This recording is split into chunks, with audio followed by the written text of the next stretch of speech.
Hi friends, मैं हूँ डोली चौहान। मेरे यूट्यूब चैनल में आपका स्वागत है। जैसे कि आज हरतालिका तीज है और हरतालिका के तीज में लेडीज़ें और लड़कियाँ व्रत रखती है।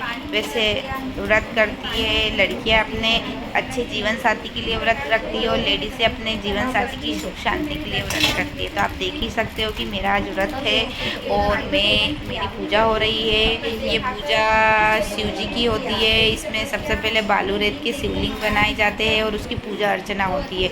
ये व्रत निर्जला व्रत होता है। इसमें बिना पानी, बिना अन्न, बिना फल का व्रत होता है, जिसमें आप देख ही सकते हो पूजा हो रही है। मेरा आज व्रत है, मैं पूजा कर रही हूँ और पूजा के बाद इसकी पोथी होती है वो सुनना पड़ती है। उसके बाद शिव जी की आरती होती है और पूरा दिन शिव जी की आराधना होती है। तो आप देख सकते हो फ्रेंड्स, व्रत पूजा। स्वीकार किया है। क्या आपको स्वीकार है? राधा हिमाचल ने कहा, महाराज मेरे सौभाग्य है जो मेरी कन्या की अवश्य ही उन्हें अपनी कन्या उमा का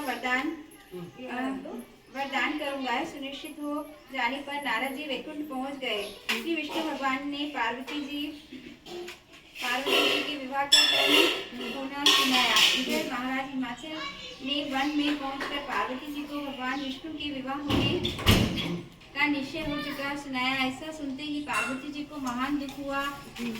उस दुख से तुम विहल होकर अपनी सखी के साथ पहुंचकर विलाप करने लगी।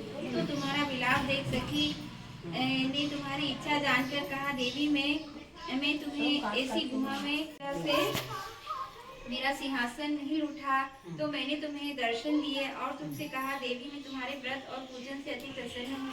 तुम अपनी कामना का मुझसे वर्णन करो। इतना सुन तुमने लज्जित भाव से प्रार्थना की कि आप अंतर्यामी हैं, मेरे मन के भाव आपसे छुपे नहीं। आप सुनकर मैंने तुम्हें एवं इच्छित पूर्ण वरदान देकर अंतर्ध्यान हो गया। इसके बाद तुम्हारे पिता हिमाचल मंत्रियों से ढूंढते ढूंढते नदी के तट पर मारे शोक के मूर्छित होकर गिर पड़े।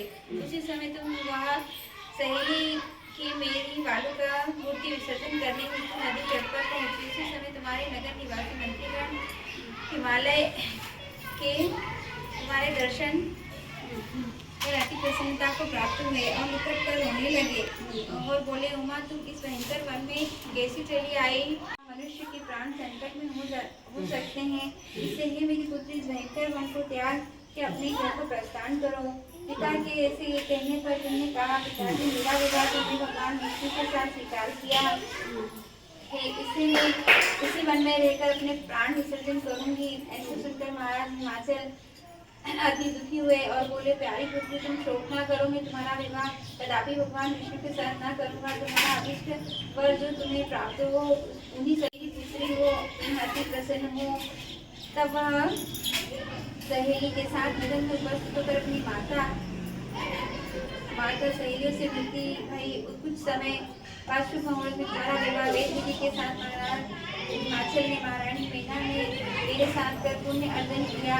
ये सौभाग्यशाली ने जो सहेली ने तुमको हरण कर हिमालय की गुफा में रख मेरा तीज व्रत किया। इसी से इस व्रत का नाम हरतालिका पड़ा और यह व्रत सब तुम्हें व्रत का राज हुआ। इस प्रकार माता पार्वती ने कहा, प्रभु आपने मेरे मिलने की सुनाई है। इतना सुनकर भगवान शिव ने कहा कि मैं इस व्रत का संविधान पर सुना रहा हूँ। यह व्रत सौभाग्यवती नारी व पति सती जी को ढूंढते हुए विलाप करने लगे कि मैंने विष्णु जी को वचन दिया है, वह कैसे पूर्ण होगा। ऐसा कर वह मूर्छित हो गए। तब सभी पुरवासियों को साथ लेकर ढूंढने को महाराज ने पदार्पण कर ऐसी चिंता करती कि क्या मेरी कन्या को कोई व्याध खा गया या सर्प ने डस दिया या कोई राक्षस। तभी तुम अपनी सहेली के साथ गहन गुफा में पहुंच बिना जल अन्न के मेरे व्रत को आरंभ करके नदी के बालू का शिवलिंग स्थापित कर विविध वन पुष्प फलों से पूजन करने लगी। उसी दिन भादव मास की तृतीया शुक्ल पक्ष नक्षत्र प्राप्त थी। मेरी पूजा के फलस्वरूप तृतीया को आरंभ कर तीज का धारण करें। व्रत निराहार फ्रेंड, मेरा वीडियो आप लोगों को अच्छा लगे तो प्लीज़ लाइक करें, शेयर करें, सब्सक्राइब करें। Please friend, please. Thank you.